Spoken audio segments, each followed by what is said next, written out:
Good morning प्यारे बच्चों, स्वागत है आपका एक बार फिर क्लास 6 गणित में। और आज हम करने जा रहे हैं प्रश्नावली 3.2, जैसे कि आपको आपके स्क्रीन के ऊपर दिखाई दे रहा है। तो करते हैं पहला क्वेश्चन। रीड करिए इसको। बताइए कि किन्हीं दो संख्याओं का योग सम होता है या विषम होता है यदि वे दोनों संख्याएं, पहला पॉइंट है यानी जो ए पार्ट है वो है विषम संख्याएं हो और दूसरा पार्ट है सम संख्याएं हो। तो प्यारे बच्चों, क्वेश्चन ये आपसे पूछना चाह रहा है कि अगर हम दो संख्याओं का, ठीक है, दो संख्याओं का योग करें और अगर वो दोनों संख्याएं विषम हो तो फिर रिजल्ट क्या आएगा। रिजल्ट क्या आएगा, मतलब सम आएगा या विषम आएगा, ये आपको बताना है। तो सबसे पहले मैं ए पार्ट को करता हूँ। तो ए पार्ट है, यहाँ पे बोला जा रहा है आपसे कि अगर संख्याएं, दोनों संख्याएं विषम हो तो विषम संख्याएं क्या क्या होती है, पहले उनके बारे में चर्चा कर लेते हैं। विषम संख्या हमारा होता है 1, 3, 5, 7, 9, 11, 13, ऐसे ही आपका चलता रहेगा। क्लियर है, ये आपकी विषम संख्या है। ठीक है, अब बात करते हैं कि अगर मैं दो संख्याओं को जोड़ूं, यदि वे दोनों संख्याएं विषम है, ठीक है, यदि वो दोनों संख्याएं विषम हो तो इन दोनों में से मैं किसी को भी आप जोड़ेंगे, जैसे मैंने 1 और 3 को जोड़ूंगा, तो आप खुद सोचो कि 1 और 3 को जोड़ने पे क्या मिलेगा आपको। 1 + 3 कितना होता है, 4। क्या होता है, 4 होता है। तो ये 4 क्या है, E1 आ गया। ये क्या आ गया, E1 मतलब सम संख्या आ गई। चलो मैं हिंदी में लिख लेता हूँ इसको, क्या आ गई, ये सम संख्या आ गई। ठीक है, मालूम है ना। 1, 3, 5, 7, 9, 11, 13, 15, 17, 19, 21, ये सब क्या हैं आपकी विषम संख्याएं हैं। जबकि 2, 4, 6 मतलब जिनमें 2 का भाग चले जाता है वो सम संख्या होती है, जिनमें 2 का भाग नहीं जाता है वो विषम संख्या आपकी होती है। तो आपने देखा, जैसे आपने 1 को और 3 को जोड़ा तो आपको मिला 4, यानी कि आपको क्या मिला, सम संख्या मिल गई।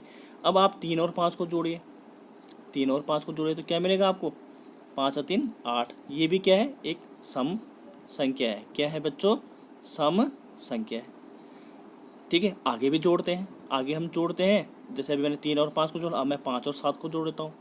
तो 5 और 7 को जोड़ेंगे तो क्या होगा, देखिए यहाँ पे 5 धन 7 को मैंने जोड़ा तो कितना आ गया आपका, 12। तो ये भी क्या है, एक आपकी सम संख्या है।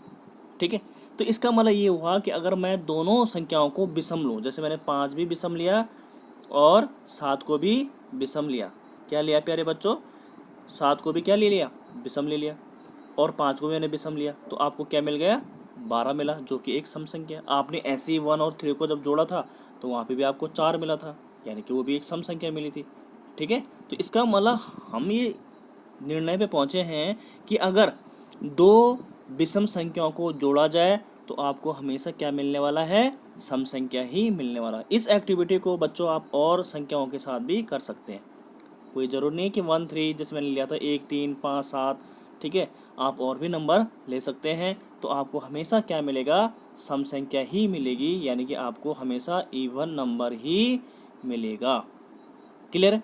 अब आपसे इसका ही क्वेश्चन का बी पार्ट पूछा था कि अगर दोनों संख्याएं सम हो तो अगर मैं दोनों संख्याओं को सम लूँ और उनको जोड़ दूँ तो रिजल्ट क्या आएगा।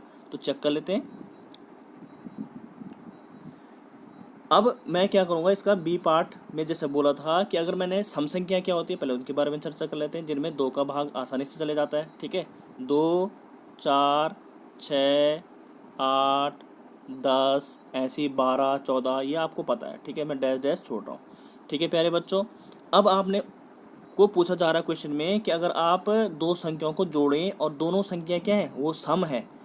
ठीक है, दोनों संख्याएं क्या है, सम है, तो उनका आंसर जो आएगा वो नंबर क्या होगा, यानी वो संख्या क्या होगी।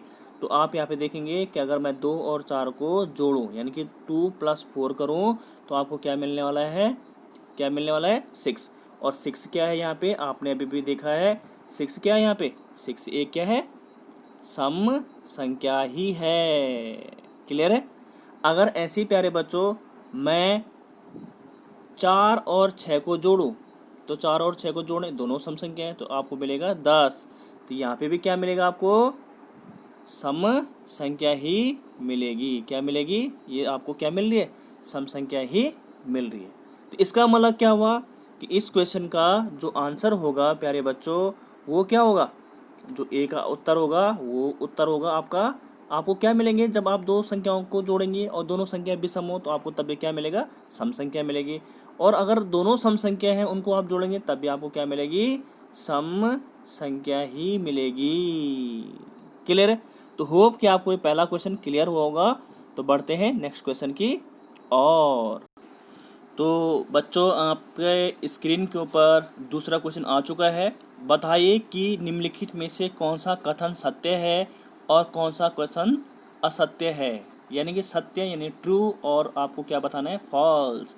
तो आप देख रहे हैं यहाँ पे कि ये जो क्वेश्चन नंबर 2 है उसके ABCDEFGHI जे तक आपके पास इसके पार्ट है। तो करते हैं। सबसे पहला पार्ट है आपके पास ए, 3 विषम संख्याओं का योग सम होता है। अब ये बताना आपने कि ये सत्य है यानी ट्रू है या फिर असत्य है यानी कि फॉल्स है। तो 3 विषम संख्याओं का योग सम होता है। तो 3 विषम संख्या ले लीजिए, जैसे मैंने 1 ले लिया, एक मैंने 3 ले लिया, एक मैंने 5 ले लिया। तो आपके पास रिजल्ट क्या है, 5 और 3 8 और 1 9। आपके पास रिजल्ट क्या आ गया, 9, यानी कि एक रिजल्ट आपके पास आया 9। आप इसके अलावा जरूर नहीं कि 1 3 5 भी लेने आपने, आप 3 विषम संख्या कुछ भी ले सकते हैं। जैसे आपने 3 5 9 इसको जोड़ो जरा, कितना आएगा, 9 और 5 14 और 14 3 17। तो आप देख रहे हैं यहाँ पे एक आया आपके पास 9 और एक आया आपके पास 17। क्या क्या आए, एक आया 9 और एक आ रहा है 17। क्लियर है? तो इससे हमारा जो बच्चों कंक्लूजन निकला, हम इस परिणाम पे पहुँचे कि इसका मतलब ये हुआ कि अगर मैं 3 संख्याओं को यानी 3 विषम संख्याओं को जोड़ूंगा तो आपको क्या मिलने वाला है, विषम संख्या ही मिलने वाली है। क्या मिलने वाली है, विषम संख्या ही मिलने वाली। जैसे आपने देखा 1 3 5 को जोड़ा तो 9 आया, और ऐसे आपने 3 5 और 9 को जोड़ा तो आपको क्या मिल गया, 17 मिल गया। ठीक है, तो यानी कि 17 भी विषम संख्या है, 9 भी क्या है, विषम संख्या है। तो इसका मतलब क्या हुआ, ये क्या हुआ, ये क्वेश्चन सत्य होगा या असत्य होगा, जबकि उसने क्या पूछा आपसे कि 3 विषम संख्याओं का योग सम होता है। तो सम तो होता ही नहीं है, क्या होता है, विषम होता है। तो आप क्या बोलेंगे, ये असत्य है। तो असत्य के लिए मैं क्या लिखा लूँगा, फॉल्स, यानी कि एफ लिख दूंगा। प्यारे बच्चों समझ में आ जाएगा, एफ लिख लिया मैंने, यानी कि आप लिखेंगे यहाँ पे असत्य है। बढ़ते हैं क्वेश्चन नंबर 2 का ही बी पार्ट। 2 विषम संख्याओं और एक सम संख्या का योग सम होता है। देखो आपसे पूछ रहा है 2 विषम संख्याओं और एक सम संख्या। तो कर लेते हैं, 2 विषम संख्या ले ली मैंने, जैसे मैंने 1 ले लिया, एक मैंने ले लिया 3। ठीक है, ये मैं बी पार्ट करा रहा हूँ। और एक सम संख्या ले ली, सम संख्या मैंने ले ली 2। तो इसका रिजल्ट देखो क्या आएगा, 3 और 2 5 1 6। ये इसका रिजल्ट क्या आ गया, जोड़ के 6। तो बोल रहा आपसे कि ये क्या है, आपको क्या मिलेगा, योग सम मिलेगा। तो ये सम संख्या है 6, ये सम संख्या है कि विषम संख्या है, या सम संख्या ही है। तो आपने देखा कि आपने 2 क्या जोड़ा, विषम, और एक सम को जोड़ा, तो आपके पास जो आंसर आया यानी कि 6 वो क्या है, एक सम संख्या है। तो इसका मतलब इसका रिजल्ट क्या हो जाएगा आपका, इसका रिजल्ट क्या होगा, इसका रिजल्ट भी क्या हो जाएगा, इसका ट्रू होगा। क्या होगा बच्चों, टी फॉर ट्रू, यानी कि सत्य होगा। सही बात है, सम संख्या आ रही है। अब हम करते हैं इसका थर्ड पार्ट को। तो थर्ड पार्ट को देखिएगा बच्चों, 3 विषम संख्याओं का गुणनफल विषम होता है। ठीक है, ये तो आपका ट्रू था।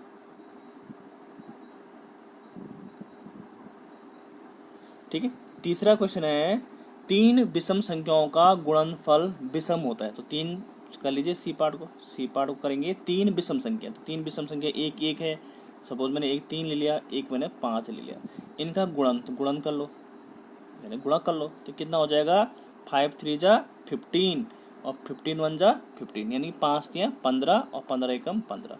तो आपको क्या मिला, 15 क्या है, एक सम संख्या है या विषम संख्या है, ये क्या है, एक विषम संख्या है।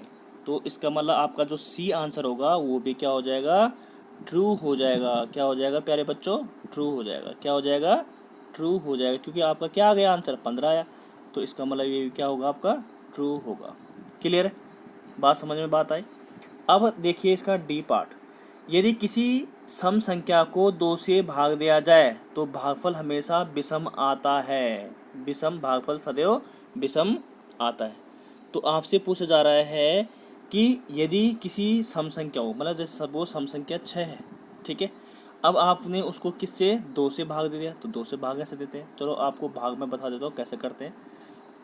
डी पार्ट करा रहा हूँ मैं कि भाग हम ऐसे देते हैं, यानी कि मैंने एक सम संख्या लिखी 6, उसको 2 से भाग दे दिया तो कितना आएगा, 2 3 6 आएगा, यानी कि माइनस हो जाएगा। यहाँ पे क्या बचेगा, 0। तो आपसे पूछा जा रहा है कि भागफल सदैव विषम आता है। क्या आता है, हमेशा भागफल विषम आता है। तो यहाँ पे भागफल जो है वो विषम आया, लेकिन ये जरूरी नहीं ना हर केस के लिए। अगर आप दूसरा केस देखेंगे, अगर आपने विषम संख्या 8 ले ली और उसको 2 से भाग दिया तो 2 चौको क्या होता है, यहाँ पे 8 होता है प्यारे बच्चों। तो यहाँ पे देखेंगे आप, यहाँ पे तो 4 आ गया, यानी कि एक बार 3 जो विषम आया, एक बार 4 आ गया, यानी कि सम संख्या आ गया। तो उसने जबकि क्या बोला आपसे कि यदि किसी सम संख्या को 2 से भाग दिया जाए तो भागफल हमेशा, हमेशा कह रहा हो, हमेशा यानी सदैव क्या आता है, विषम आता है। जबकि आप यहाँ पे देख रहे हैं कि एक बार 3 आया और एक बार 4 आया, यानी कि ये संख्याओं पे निर्भर कर रहा है, ठीक है। एक बार आपने जो सम संख्या थी वो 6 ले ली, अगली बार आपने 8 ले ली, तो एक बार भागफल आपका 3 आया, अगली बार 4 आ गया। तो भाई ये तो गलत बात होगी ना, एक बार 3 आ रहा है, एक 4 आ रहा है, ठीक है। तो इसका मतलब ये डी क्वेश्चन आपका क्या होगा, असत्य होगा प्यारे बच्चों। क्या लिखेंगे आप इसे, असत्य। असत्य के लिए मैं यहाँ पे क्या लिखूंगा, फॉल्स। क्या लिख दूंगा, इसका आंसर यहाँ पे लिख दूंगा मैं, फॉल्स। क्लियर है, समझ में बात आई। तो इस हिसाब से आप आगे के जो EFGHIJ हैं उनको भी कर सकते हैं। क्लियर है। तो आप ई पार्ट देख ही लीजिए बच्चों। ई पार्ट में कह रहा है कि सभी अभाज्य संख्याएं विषम है, ठीक है। थोड़ा सा अलग सा क्वेश्चन है तो इसको मैं कराना चाहूँगा आपको कि सभी अभाज्य संख्याएं विषम है। अब देखिए बच्चों, आपको अभाज्य संख्याएं मैंने आपको बता रखी है इसके इंट्रोडक्शन वीडियो में, जब ये चैप्टर मैंने ओपन किया था। तो आप उस वीडियो को भी जरूर देखिएगा, वहाँ पे मैंने अभाज्य, भाज्य, सम, विषम, प्राकृतिक संख्या सब के बारे में डिटेल से आपको बता रखा है उसमें। लेकिन एक बार चलो मैं आपको रिमाइंड करा देता हूँ कि सभी अभाज्य संख्याएं बोला विषम है। तो सबसे पहले तो मैं अभाज्य संख्या के बारे में आपको बताऊँ। अभाज्य संख्याएं क्या होती है, अभाज्य संख्या आपको बोल रहा था सबसे छोटी अभाज्य संख्या क्या होती है, 2 होती है, यानी प्राइम नंबर। 2 3 5 7 11 13 ये होती है आपकी अभाज्य। अभाज्य मतलब होता है जिनके सिर्फ 2 गुणनखंड होते हैं। मैं आपको दोबारा बता देता हूँ, अभाज्य मतलब सिर्फ जिनके 2 गुणनखंड होते हैं। ये आप यूँ कह सकते हैं कि जो अपने आप और एक के अलावा किसी दूसरे से भाग या डिवाइड नहीं होते हैं, ठीक है। तो इसका मतलब क्या होंगे, वो 2 होंगे। देखो 2 के भी 2 ही गुणनखंड होंगे, कौन कौन से होंगे, एक 1 होगा, एक खुद 2 होगा। 3 के भी क्या होंगे गुणनखंड, एक 1 होगा, एक खुद होगा 3। 5 के भी एक 1 होगा, ऐसे ही 1 होगा, एक 5 होगा, ऐसे 7 का एक 1 होगा और एक 7 होगा। क्योंकि आपको मालूम है कि किसी भी संख्या के जब हम गुणनखंड निकालते हैं तो गुणनखंड एक तो 1 होता है, एक खुद संख्या होती है, और बाकी वो संख्या होती है जो उस संख्या को पूरा तरह से काट दे, ठीक है।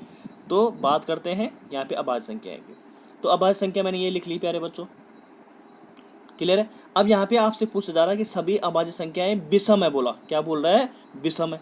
विषम का मतलब क्या होता है, 1 3 5 7 9 11 13।